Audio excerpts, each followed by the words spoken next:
So I just finished watching Celtics versus Knicks. It was a 10-point game by the end of it, but the first half was pretty much all the Knicks just doing whatever they wanted. They at a certain point, I think they had a 25, 26-point lead.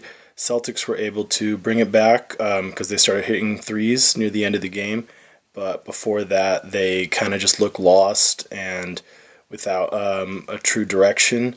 They did, lose four quality players in Horford, Cornette, and Holiday, plus Jason Tatum being hurt, so it makes sense.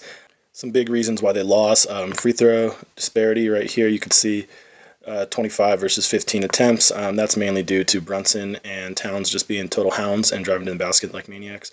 They're also out rebounded by a lot, 53 total versus 37, which is a big disparity. And I've said in earlier videos, rebounds are essentially turnovers. They get you the ball, they change the possession, they are vital, and you can't win without them. If you look here at the Celtics roster, one player on their team, Kata, had 7 boards. No one else had more than 5.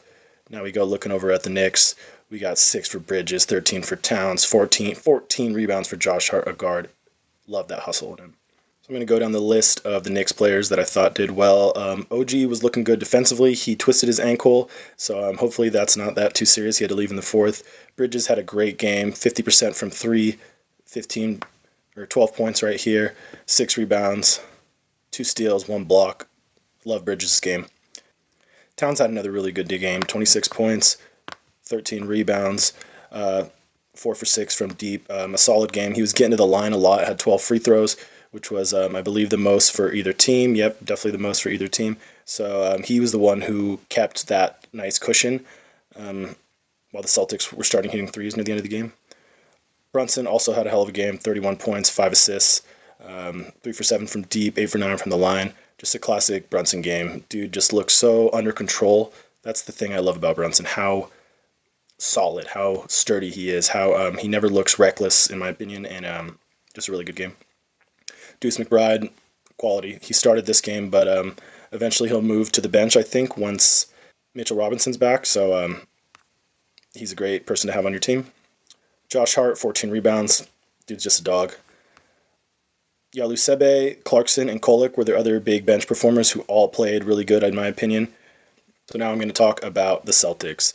Disappointed in Jaylen Brown's performance, honestly. He still had 23 points, and he shot 3 for 7 from deep, but dude, I expected a lot more. I was debating on picking him with one of my first 2 picks in fantasy, and now I'm really glad I didn't, because I thought with Tatum gone and all the people that moved, we're going to see all NBA version of Brown, maybe first team all NBA, second team all NBA, maybe get an MVP vote or 2, but did not see that from him tonight. Hauser kept the team alive with his shooting, 18 points, 6 for 10 from 3. He was chucking a lot of bad ones, but when they go in like that, you get that green light. Kata was doing well for them defensively. I mean, he was trying to slow down Towns, but he couldn't really do much. 7 rebounds. Pritchard is on my fantasy team, and he had a stinker, 1 for 7 from deep. I also debated on drafting Derek White. I still kind of wish I did, because I think he is going to be like that lead dude for the Celtics who's just good every game. He wasn't great this game, though. 3 for 11 from deep. Simons, another shot chucker, wasn't really impressed with his performance today. Shout out to Hugo Gonzalez with 6 points. He had a nice run, I think, in the third, where he got like 3 defensive stops in a row. Van Gundy was just glazing him on the broadcast. It was really funny to hear. Last shout out to Chris Boucher, 4 blocks. Dude was solid for them defensively, but then again, Towns can kind of score on anybody. Even when you put up a good defensive effort, Towns still finds a way because he's that type of scorer. So overall, I don't have the highest hopes for the Celtics. Just going to say that. I thought they could be a fringe playoff team, and then if Tatum comes back, they could still contend.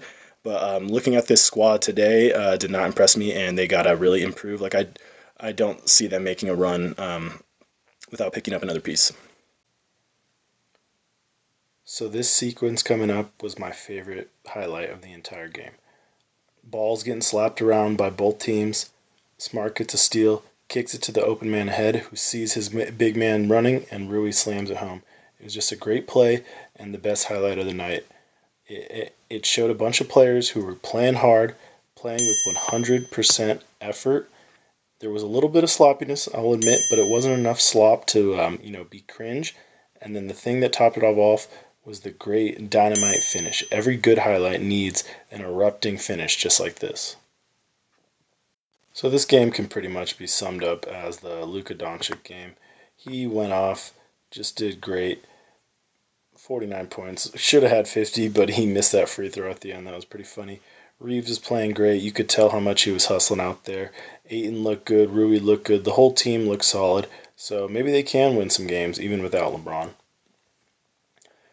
Timberwolves, on paper, they look like they should have been good. 26 from Randall, 10 from McDaniels, 31 from Anthony Edwards, DiVincenzo with 13. Honestly, they didn't even shoot that bad.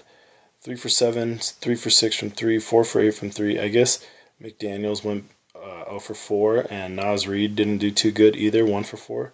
But overall, they just didn't look like they were trying as hard as the Lakers. I think this team really needs a good point guard, and they might make a trade for that. Who knows?